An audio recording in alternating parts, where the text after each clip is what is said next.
Electoral बॉन्डला आव्हान देणाऱ्या याचिकेवर उद्या निकाल येणं अपेक्षित आहे। बॉन्डच्या माध्यमातून भ्रष्टाचार होत असल्याचा याचिकाकर्त्यांचा आरोप आहे। असोसिएशन ऑफ डेमोक्रेटिक रिफॉर्म या स्वयंसेवी संस्थेकडून ही याचिका करण्यात आलेली होती। या याचिकेवर उद्या निकाल येण्याची शक्यता आहे। आणि याविषयी अधिक माहिती घेऊया, आमचे प्रतिनिधी शिवाजी काळे सध्या आपल्या सोबत आहेत। शिवाजी, काय नेमकी ही याचिका होती? इलेक्ट्रॉन बॉन्ड एकाच राजकीय पक्ष खास करून सत्ताधारी निधी मिळताना आपल्याला पाहायला मिळते। इतर राजकीय पक्षांना त्यांना पाहायला मिळत नाही, कारण ज्या बॉन्डच्या माध्यमातून परीक्षित जातात जो निधी देणारा जी कंपनी आहे तिचं नाव ते उल्लेख करण्यात येत नाहीये।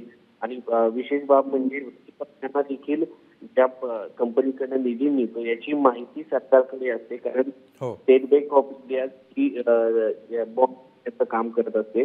त्यामुळं सत्ताधारी पक्षाला मोठ्या प्रमाणात विरोधी पक्षाला मिळत नाही। आणि विशेष बाब म्हणजे लोकशाहीमध्ये इलेक्ट्रॉन बॉन्ड कोणती कंपनी विकत घेते पारदर्शकपणे जनतेला देखील माहिती मिळायला हवी। राजकीय पक्षांना कोणत्या पक्षाकडून निधी मिळतो आणि त्या बदल्यात काही देतोय का, हा देखील एक प्रश्न या निमित्ताने उपस्थित होतो। निश्चितपणे म्हणजे एकंदरीत पारदर्शकतेबाबतचे अनेक मुद्दे या याचिकेमध्ये होते। याबाबत काय निकाल येतो हे बघणं महत्त्वाचं आहे। धन्यवाद शिवाजी या सविस्तर माहिती।